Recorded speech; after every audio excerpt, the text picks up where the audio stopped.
Hello everyone, welcome back.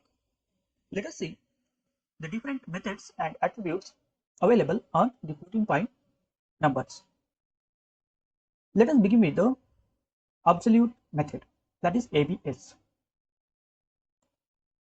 We know that the absolute value is the one which is having only the magnitude without any positive or negative sign. Absolute value, it doesn't mean that it is always possible for integers only. Absolute value can be an real and positive, and it may be an integer value or floating point value, or we can also get the absolute value for the complex number as well. Let us see the absolute value of 12.45 and minus 12.45 using absolute attribute float dot underscore underscore absolute underscore underscore and using the self value. It takes only one value, that is self. So here we got the absolute values for positive 12.45 and negative 12.45 without any sign. Next, let us see the add method. This add method returns self plus value, means it takes two arguments, self and value, and the result is addition of the self and value. And since it is applied on the floating point value, the result is in the form of floating point value. Next, we have the Boolean method. This Boolean method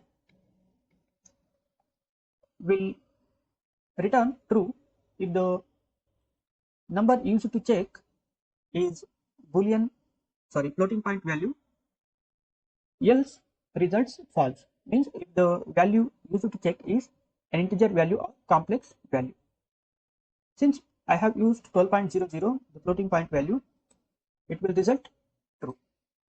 If we use 12, the integer value, we may get false.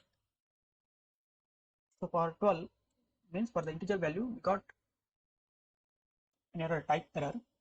Let us make it comment and run for the floating point value 12.00 true. If we do not use the floating point value, it will throw an error.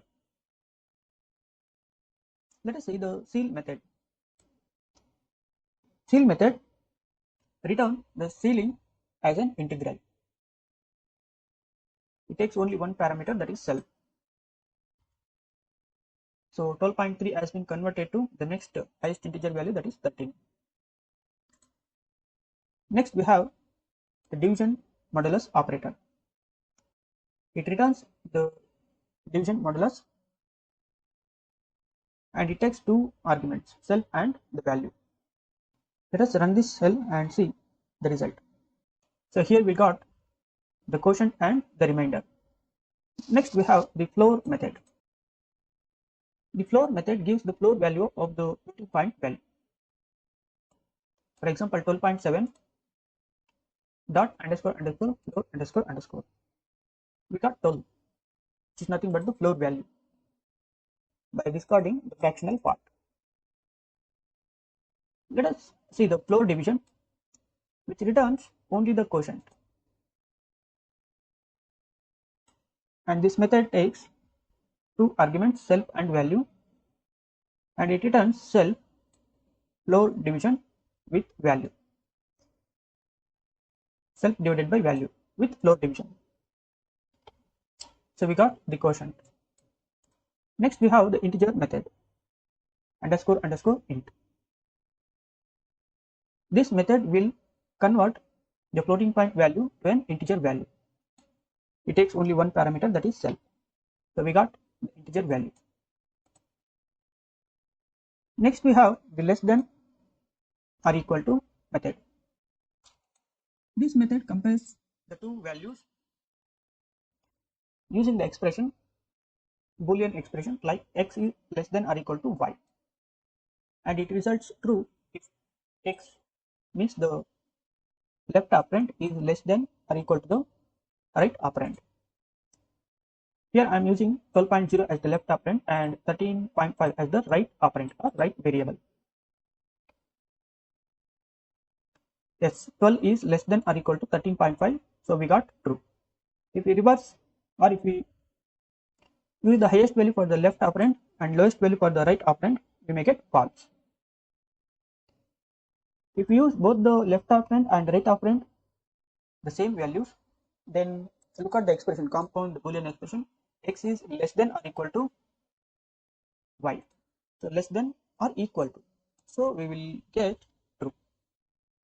Next we have the less than method. This method is also called as a magic method. It is used to define or implement the functionality of the less than operator. Only less than, not equal, not less than or equal to, only less than y. If x is less than y, means the left operand is less than the right operand, then it results true. Here 1.0 is less than 13.5, so we will get true. If the left operand is not less than the right operand, we will get false. If we have both the operands with the equal values, we will get false because it will only check for the less than condition. Next we have equal method. It will compare only the equal value. If both the values are equal, then it results true, otherwise false. So 13.0 and for 13.0 we got true. For 12.0 and 13.0 we got false because 12 is not equal to 13. And similarly, we have the mod method. It returns the modulus value, means the remainder of the division operation, similar to like the integer modulus operation. We got the remainder as 5. Next we have the not equal method. This method is used to check whether the left operand is not equal to the right operand. We got true because 12 is not equal to 13. If 12 is equal to 12, we get false because it checks for not equal. Since we have used both the values 12.0 and 12.0, 12.0 is equal to 12.0. So we got false. Next we have the negation or the inverse method. This method is used to inverse the value of an object. Minus 12.3 will be inverse to plus 12.3 and plus 12.3 will be inverted to minus 12.3, means any value will be negated. Next we have the force method. This method defines the effect of the unity plus operator for any object.